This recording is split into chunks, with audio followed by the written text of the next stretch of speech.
कैसे हैं दोस्तों मार्च 2014 लोकसभा चुनाव से एन पहले दिल्ली में भाजपा की कोर कमेटी की बैठक चल रही थी। इस बैठक के कई मुद्दों में से एक मुद्दा ये था कि भाजपा के पीएम उम्मीदवार नरेंद्र मोदी को किस जगह से चुनाव लड़वाया जाएगा। इस पर भाजपा के तत्कालीन अध्यक्ष राजनाथ सिंह ने सुझाव देते हुए कहा कि नरेंद्र मोदी को बिहार के पटना से चुनाव लड़ना चाहिए।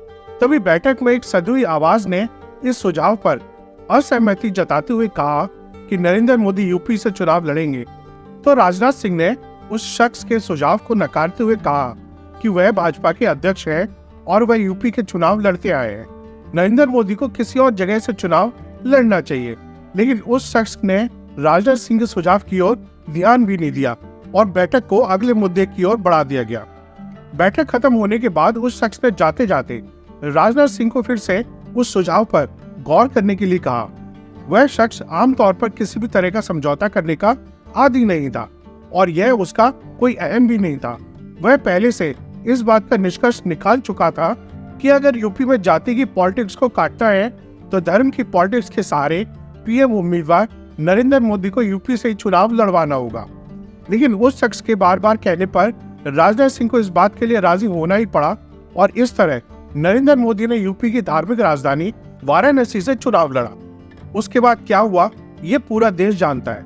ना मुझे किसी ने भेजा है ना मैं आया हूँ, मुझे तो माँ गंगा ने बुलाया है। यह डायलॉग तो आपने सुना ही होगा। लेकिन वो शख्स आखिर था कौन? वो थे बीजेपी के चाणक्य कहे जाने वाले अमित शाह। वो अमित शाह जिन्होंने सीएम मोदी को पीएम मोदी बनाया। वह अमित शाह जिनके काल में भाजपा ने जीत के सारे रिकॉर्ड तोड़ डाले। वह अमित शाह जिन्होंने भाजपा के मेंबर्स की संख्या 2 करोड़ से 11 करोड़ तक पहुंचा दी। लेकिन अमित शाह आखिर अमित शाह कैसे बने?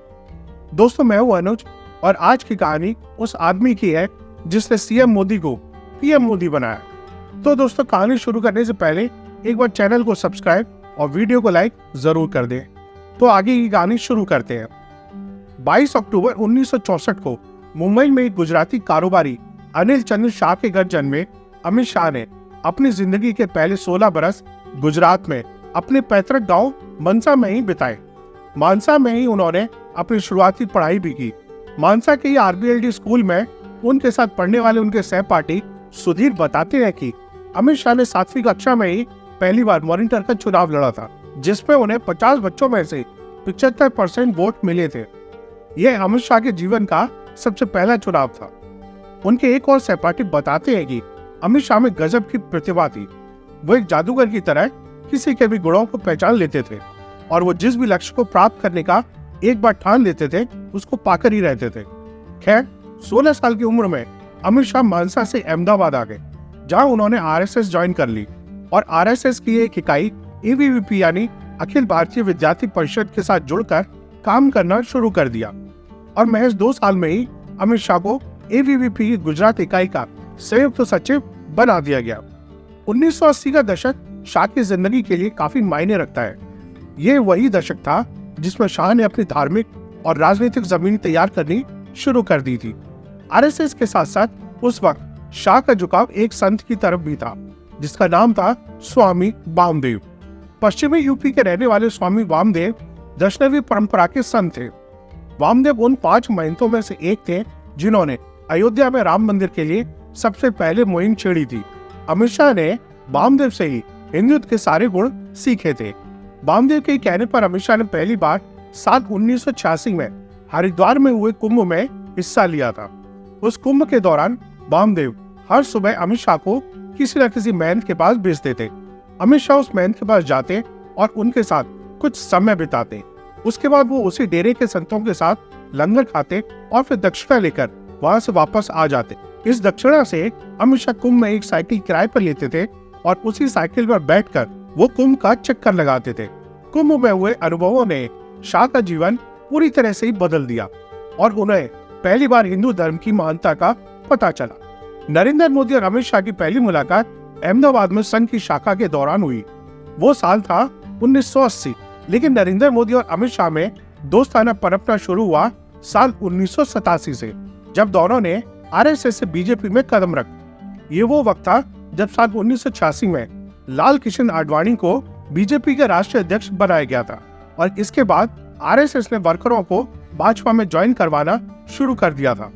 नरेंद्र मोदी और अमित शाह में एक ही समानता थी, वो दोनों लीग से हटकर सोचते थे और यही बात उन्हें बाकी आरएसएस वर्करों से अलग करती थी। शाह को पहला ब्रेक थ्रू मिला साल 1991 में, जब उन्हें गांधीनगर से चुनाव लड़ रहे लाल कृष्ण आडवाणी की कैंपेन का जिम्मा सौंपा गया। उस वक्त अमित शाह और नरेंद्र मोदी में गहरा दोस्ताना हो चुका था। अब तो लाल कृष्ण आडवाणी का हाथ भी उनके सर पर था।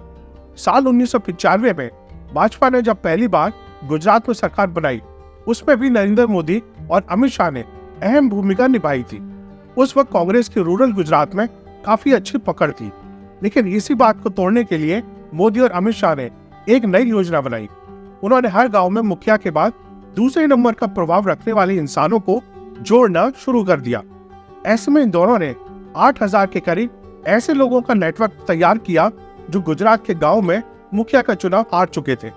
उनकी इसी स्ट्रेटेजी ने गुजरात में पहली बार भाजपा को सत्ता में बिठा दिया। इसके बाद साल 1995 में ही शंकर सिंह वाघेला के साथ मोदी के मतभेदों के चलते नरेंद्र मोदी को नेशनल सेक्रेटरी बनाकर गुजरात से बाहर दिल्ली भेज दिया गया। अमित शाह वहीं गुजरात में रहकर भाजपा के संगठन को मजबूत करते रहे।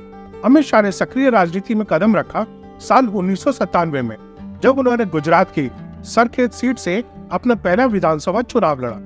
कहा जाता है कि अमित शाह को टिकट दिलवाने में मोदी का काफी बड़ा योगदान था, लेकिन अमित शाह भी मोदी के पीछे कंधे से कंधा मिलाकर हर जंग में उनके साथ खड़े रहे।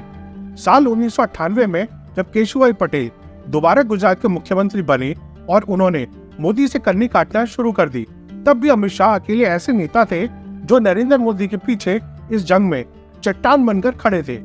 वो अकेले ही मोदी के लिए गुजरात में सकारात्मक माहौल तैयार करते रहे, जिसके चलते साल 2001 में नरेंद्र दामोदर दास मोदी पहली बार गुजरात के मुख्यमंत्री बने। इसके बाद साल 2002 में अमित शाह की मेहनत रंग लाई, जब उन्हें गुजरात सरकार में होम मिनिस्टर और ट्रांसपोर्ट एंड लॉ मिनिस्टर भी बनाया गया। इसके बाद शाह ने पीछे मुड़कर कभी नहीं देखा। वह धीरे धीरे भारतीय राजनीति में सफलता की सीढ़ियां चढ़ते चले गए। 2006 में गुजरात चेस एसोसिएशन के अध्यक्ष भी बने। फिर 2009 में गुजरात क्रिकेट एसोसिएशन के उपाध्यक्ष के तौर पर भी सेवाएं दी। अमित शाह ने यहाँ भी नए नियम कानून बनाए। पहले 24 रणजी मैच खेलने वाले खिलाड़ी को ही बीसीसीआई की ओर से पेंशन मिलती थी, लेकिन अमित शाह ने एक नया रूल पास करवाया, जिसके तहत अगर कोई खिलाड़ी गुजरात के लिए एक भी रणजी मैच खेलेगा तो उसे ताउम्र पेंशन दी जाएगी। लेकिन शाह के राजनीतिक करियर में मुश्किलें आनी शुरू हुई साल 2010 में, जब सीबीआई ने 2005 में हुए सोहराबुद्दीन शेख एनकाउंटर केस में उनको गिरफ्तार कर लिया। उस वक्त अमित शाह को 3 महीने तक जेल में रहना पड़ा था और जब उन्हें जमानत मिली तो इस शर्त पर कि वो 2 साल तक गुजरात नहीं जा सकते। लेकिन अमित शाह तो अमित शाह ठहरे। उन्होंने उन 2 सालों में भी दिल्ली में रहकर पार्टी के बड़े नेताओं के साथ अपने संपर्क बनाने शुरू कर दिए। और फिर आया साल 2013। 2014 में लोकसभा चुनाव थे और पिछली बार के 2 लोकसभा चुनावों में करारी हार के बाद भाजपा इस बार कोई मौका हाथ से गंवाना नहीं चाहती थी और अमित शाह ये अच्छे से जानते थे कि पार्टी के पास नरेंद्र मोदी की मजबूत छवि जैसा कोई और नेता नहीं है। इंडिया टुडे के मैनेजिंग एडिटर राहुल कंवल बताते हैं कि 2013 में जब मोदी को बीजेपी की इलेक्शन कमेटी का चेयरमैन चुना गया, उस दिन उनकी मुलाकात गोवा में अमित शाह से हुई। तब अमित शाह ने उनसे कहा कि हमारा नेशनल प्लान तैयार है और हम इसी दिन का इंतजार कर रहे थे। शाह ने 2014 के लोकसभा चुनाव में पार्टी महासचिव के तौर पर काम किया और उन्होंने उत्तर प्रदेश में वो करके दिखाया जो किसी ने सपने में भी नहीं सोचा था। उस चुनाव में यूपी ने भाजपा की झोली में 80 में से 73 लोकसभा सीटें डाल दी, जिसके चलते 2014 के लोकसभा चुनाव में भाजपा अकेले अपने दम पर 282 सीटें जीतने में कामयाब रही और नरेंद्र मोदी ने देश के 15वें प्रधानमंत्री के तौर पर शपथ ली। असल में शाह ने 2014 के चुनाव में टेक्नोलॉजी का भरपूर उपयोग किया। उन्होंने सोशल मीडिया पर वोटरों को पकड़ने के लिए लखनऊ कार्यालय की काया ही पलट दी। शाह ने एक IT सेल का गठन किया और बीजेपी के इस वॉर रूम में एक कॉल सेंटर भी बनाया गया, जिससे पार्टी के कार्यकर्ता मिस कॉल देकर कार्यक्रम की जानकारी ले लेते थे और इस सेंटर के जरिए भाजपा ने करीब 20,000 से अधिक नए कार्यकर्ताओं को भी जोड़ लिया। इस वॉर रूम को चलाने में मदद करने के लिए आरएसएस से आने वाले सुनील बंसल ने बताया कि अमित शाह ने साफ कह दिया था कि पार्टी वर्करों को अपनी बात सुनाने के लिए घंटों नेताओं का इंतजार न करना पड़े। इसके लिए बूथ लेवल पर कार्यकर्ताओं को फोन दिए गए, जिनसे रोज शाम को रिपोर्ट लेकर बंसल को दी जाती थी और आगे बंसल वो रिपोर्ट अमित शाह को रोजाना देते थे। इसके जरिए ही कार्यकर्ताओं को चौकस रहने में मदद मिली, जिससे भाजपा ने यूपी में आम वोटरों तक अपनी पहुंच बना ली। 2014 में ही अमित शाह ने बैकफुट से निकलकर फ्रंट पर खेलना शुरू कर दिया और महज 49 साल की उम्र में अमित शाह बीजेपी के सबसे युवा अध्यक्ष बनकर उभरे। शाह के बीजेपी अध्यक्ष बनने के साथ ही आरएसएस के काडर की बीजेपी में एंट्री होनी शुरू हो गई, फिर चाहे वो आरएसएस के गोपाल कृष्ण हो या राम माधव। अमित शाह ने इस बात को सुनिश्चित किया कि भाजपा और संघ में तालमेल बना रहे। शाह ने 2014 के बाद इस बात को सुनिश्चित करने की कोशिश की कि पार्टी में ज्यादा उम्र के नेताओं को धीरे धीरे रिटायरमेंट दी जाए और नई युवा ड्रीम टीम को तैयार किया जाए। शाह कड़े फैसले लेने से कभी पीछे नहीं हटे, जिसकी पहली झलक देखने को मिली साल 2014 में हुए हरियाणा और महाराष्ट्र विधानसभा चुनावों में, जहां शाह ने भाजपा को क्षेत्रीय पार्टियों, महाराष्ट्र में शिवसेना और हरियाणा में हरियाणा जनहित कांग्रेस से अलग होकर चुनाव लड़ने का फैसला लिया और इन दोनों राज्यों में पहली बार बीजेपी की सरकार बनी। इसके बाद अमित शाह और मोदी की जोड़ी का करिश्मा जारी रहा। उधर साल 2016 में अमित शाह को सोहराबुद्दीन एनकाउंटर केस में सुप्रीम कोर्ट से क्लीन चिट भी मिल गई। साल 2017 में अमित शाह को यूपी विधानसभा चुनाव की कमान भी सौंपी गई और रिजल्ट तो जैसे पहले से हर कोई जानता था। भाजपा ने उस यूपी के चुनाव में 403 में से 312 सीटें हासिल की और यूपी में अपनी सरकार बनाई। अमित शाह के नेतृत्व में भाजपा धीरे धीरे एक एक किला जीतती चली गई। अमित शाह के ही काल में भाजपा और उसके सहयोगियों ने 21 राज्यों में अपनी सरकार बनाई।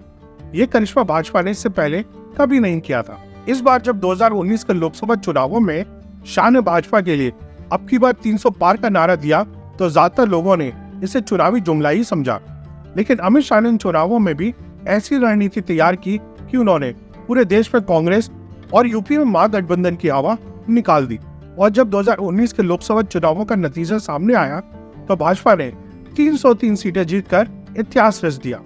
इस तरह अमित शाह का अब की बार 300 पार का नारा भी साकार हो गया। अमित शाह चुनावी मैदान में भी इस कदर खेलते हैं कि उनके विरोधी भी उनकी सराहना किए बिना नहीं रह पाते। यही कारण था जब 2019 के चुनावों के नतीजे आए तो उसके बाद जम्मू कश्मीर के मुख्यमंत्री रही महबूबा मुफ्ती ने ट्वीट कर नरेंद्र मोदी को जीत के लिए बधाई दी और साथ में ये भी लिखा कि वक्त आ गया है जब कांग्रेस को भी एक अमित शाह की जरूरत है। नरेंद्र मोदी के लिए जीत का हर रास्ता खोलने वाले अमित शाह उनके साथ अपने रिश्तों को काफी सरल और व्यवहारिक रखते हैं। यही कारण है कि जब अमित शाह से उनके और नरेंद्र मोदी के रिश्ते के बारे में पूछा गया तो उनका जवाब था कि अगर मैं नरेंद्र मोदी का हर काम करने में सक्षम हूं तो मैं उनका बेस्ट मैन हूं और अगर कोई मुझसे भी अच्छी तरह से उनका काम करने में सक्षम है तो वो उनका बेस्ट मैन है। इसमें कुछ भी पर्सनल नहीं है। तो दोस्तों, ये थी आज की कहानी। अगर आप भी ऐसे किस्से कहानियों के शौकीन हैं तो फटाफट चैनल को सब्सक्राइब और वीडियो को लाइक जरूर कर दें और आपको अमित शाह कैसे लगते हैं ये मुझे कमेंट्स में जरूर बताएं। फिर मिलते हैं दोस्तों एक नई कहानी में। जय हिंद, जय भारत।